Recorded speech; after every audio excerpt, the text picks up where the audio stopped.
가 잘 안 되는 것에 대해서 계속 더 말씀드리자면요. 이 사람이 현실에서 도피해 있는 상태에서 기도를 한다. 이거 안 됩니다. 현실에 도피해 가지고 지금 굉장히 곤란한 상황이 있는데도 그걸 해결하지 않고 기도로 해결하려고 그냥 온다. 현실 도피적으로 기도를 한다. 그러면 안 된다는 것입니다. 현실에서 맡은 자기 임무도 충실하게 최선을 다하는 것 자체를 기도라고 생각해야 됩니다. 연불이라고 생각해야 됩니다. 제가 늘 말씀드렸던 참 많은 깨우침을 준 것이 바로 그것이었습니다. 제가 어떤 선지식, 아란과를 얻으신 선지식께 공부를 하고 있을 때였다 그랬죠. 그런데 현실적으로는 공부를 해야 돼. 내가 장학사 시험을 교사로서 장학사가 되고 싶어서 서울노량진 학원가에 가서 고시원을 빌려놓고 고시원 방에서 자면서, 근데 새벽에 일어나면 난 명상 가니까 명상을 하고 싶고 기도하고 싶고 연불하고 싶어요. 그런데 현실적으로는 어떻습니까? 내가 시험에 합격하려면 공부를 열심히 해야 돼.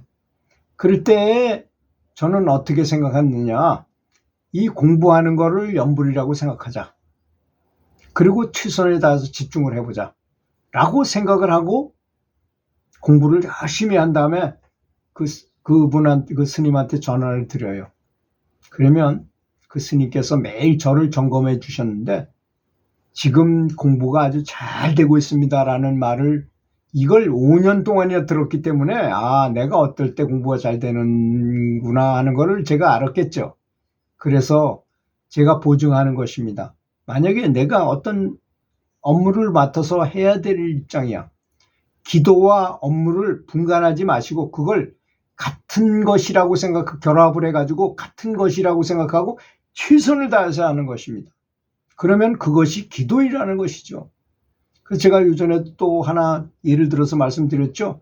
뱃사공이 큰 스님한테 법문을 듣고 거기 가서 부처님 앞에 가 기도를 해야지 기도가 되는 거지, 내가 맨날 이 배 노만 져가지고 무슨 놈의 기도를 하고 이러다가 어느 세월에 나는 극락을 가겠는가 이런 생각을 해가지고 하루는 배를 매놓고 사람이 있든지 말든지 관여 안 하고 그냥 올라와서 큰 스님한테 법문을 듣고, 큰 스님 저는 이러이러해서 이렇게 왔습니다 그랬더니 큰 스님이 펄쩍 뛰더니 무슨 소리냐,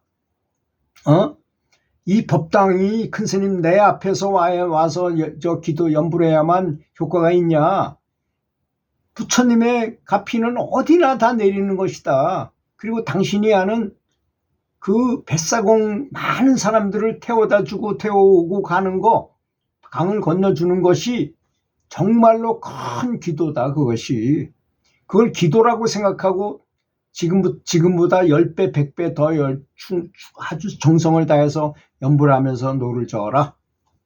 그러면 훨씬 더 많은 가피를 얻을 것이다. 이 절에 오거나 수많은 사람이 오는 연불 집회에 와서, 법회에 와서 연불하는 것보다도 더 기도의 효험이 있을 것이니라 라고 얘기했습니다. 여러분, 지금 제가 드린 말씀을 분명하게 아셔야 됩니다. 자기가 맡은 일을 최선을 다해서 하는 것이 연불이고, 그런 사람이 연불할 때 또 연불도 그렇게 합니다. 그걸 아셔야 된다는 것입니다. 그리고 잘 안 될 때, 올바르지 못한 부처님의 모습을 생상하고 가지고 있을 때 연불이 잘 안 되겠죠. 그렇지 않습니까? 부처님을 올바르게 알아야 되잖아요. 올바른 부처님의 마음, 부처님의 마음은 자비심이잖아요. 대자대비하신 그 마음, 부처님의 힘, 불력, 그죠? 크나큰 힘을 가지신 힘. 그걸 어떤 분이 이 경전을 종합해가지고 부처님의 힘이 어느 정도로 클까 해가지고 분석을 해보니까, 디스커버리호가 출발할 때 내는 그 괴음을 내면서 출발할 때 내는 힘의 22배 정도의 힘이 있답니다. 그러니까 사람은 누구나 다 그런 힘이 있는 거예요, 사실은. 그러니까 우주를 창조할 수도 있고 바닷물을 마르게 할 수도 있고 산을 들어서 옮길 수 있는 힘이 있다고 표현하는 것입니다. 그럼에도 불구하고 우리는 그런 게 있는지도 모르고 그냥 그렇게 그냥 동물처럼 살다가 그냥 죽어버리니 얼마나 한심한 것입니까? 근데 연불하면서 그저 극락왕생 정도만 바라고서 연불해가지고 되겠습니까? 정말 이런 걸 바라고 해야죠. 이럴 수도 있구나 하는 걸 알아야 된다는 것입니다. 다음으로 형식주의적인 생활을 하고 있는 사람 있죠. 습관적으로 형식적으로 누가 여기 가야 되니까 가고 뭐 누구 뭘 해야 되니까 친구를 만나기도 하고 뭐 이렇게 살아서는 안 되겠죠. 주관을 뚜렷하고 난 다 때려치고 이것만 하겠다. 뭐 이런 배짱도 있어야 되고 용감하기도 하고 해야 된다는 것입니다. 그래야지 영웅이 된다는 거 아니겠습니까? 제가 요전에도 한번 말씀드렸죠. 대웅전이라고 써놓은 대웅전의 뜻은 큰 영웅이 드나드는 곳이라는 뜻입니다.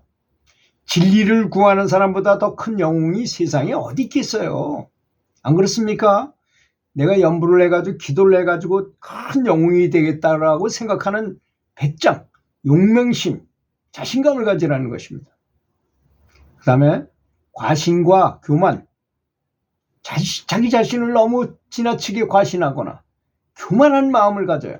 조금만 뭘 얻으면 내가 남보다 다르다고 생각해가지고 굉장히 위세를 부리려고 다른 사람보다 더 높은 것처럼 근엄한 자세를 취하고 건방진 태도를 취하고 한다는 것입니다.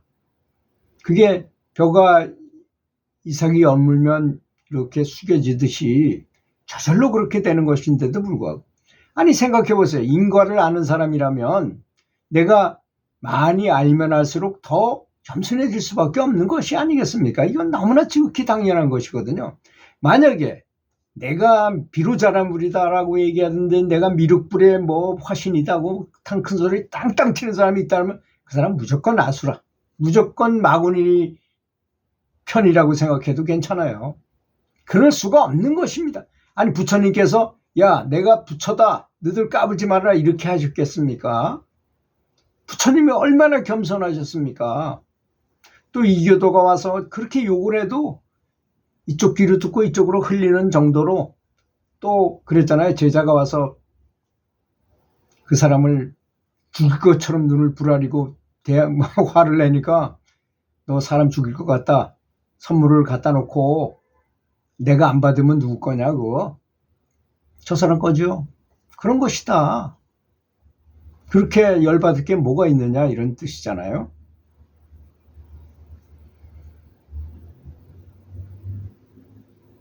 다음 싫어하는 사람이 있어서 인간관계로 고민하고 있는 사람이 있다면 그 사람이 기도해서 효용을 볼 수 있겠습니까? 이거 굉장한 의미가 있는 말입니다. 이 말을 정말로 저는 하고 싶은 오늘의 핵심이라고 볼 수 있어요. 자, 원수진 사람을 여러 명 두고서 극락에 갈 수 있습니까?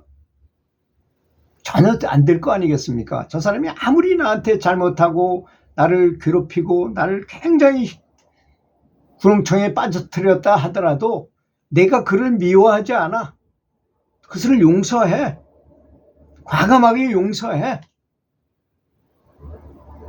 저 사람이 내 아내인데도 불구하고 다른 외간 남자들이라고 바람을 핀다거나 저 사람이 내 남편인데도 불구하고 자기 멋대로 어떤 외간 여자를 살림을 차려주고 그렇게 하고 바람을 피고 막 그런다 하더라도 그건 한 가지는 멸치 듣고 가서 싸우고 발버둥 치는 것이고 한 가지는 그저 그래 너네 잘해봐라 해가지고 박목월 씨 부인처럼 오히려 돈을 갖다 주고 잘 살아라. 그랬더니 그 여자가 도저히 양심상 못 있어가지고 헤어졌다는 거 아니겠습니까? 그런 것입니다.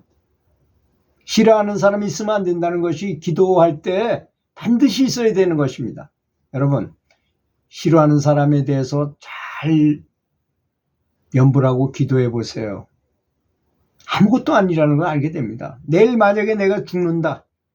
그 죽는 순간에도 그 사람을 미워할 필요가 있을까요? 과연? 가만히 한번 생각해 보세요. 제가 이 말을 하기 위해서 참 오랫동안 말씀을 드린 것입니다. 미워하는 사람을 두고 어떻게 극락을 갑니까? 미워하는 사람을 두고 기도해가지고 무슨 가피를 얻을 수 있겠습니까? 다음, 기도의 습관이 몸에 배어 있지 않으면 그 사람 효과를 보기가 어려워요. 그래서 기도하는 습관이 몸에 배이도록 하라는 것입니다. 또 기도할 수 있는 고요함과 개인적인 공간이 있어야 된다는 것입니다. 그렇지 않습니까? 저는 그걸 완전히 습관화해가지고 우리 가족들도 나는 저녁 8시만 되면 천리연불이란 기도하기 위해서 저 사람은 무조건 기도하러 들어가는 사람이다. 세상 없이 손님이 와도 다 알고 아내가 다 얘기해줘요, 그 사람한테.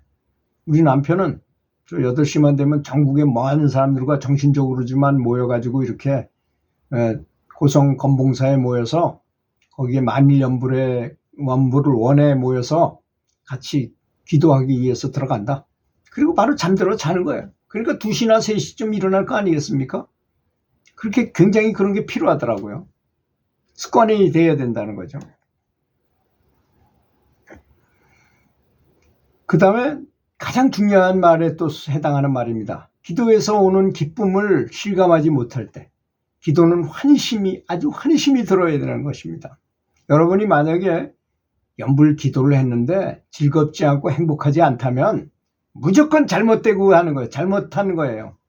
왜 부처님께서 사무량심, 자비사를 닦거라 뭐 어쩌라 이런 말씀을 자비심을 키워야 된다 이렇게 말씀하셨겠습니까?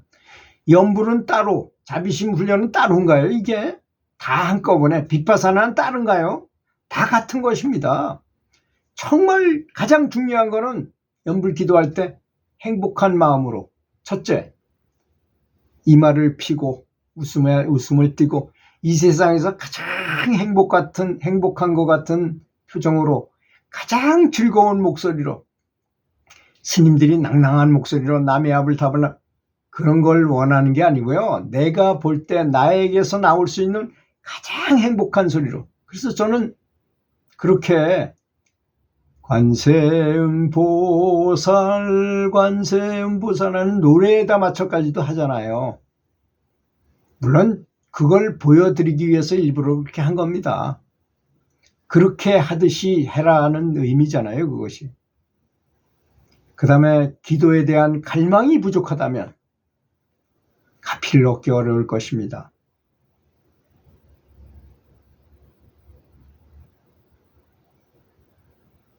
이런 마음의 자세를 좀 혁신적으로 바꾸셔가지고 반드시 특히 아주 환희심이 철철 넘쳐 흐르고 아주 너무너무 행복해지는 연불이 되시기 바라겠습니다. 들어주셔서 감사합니다.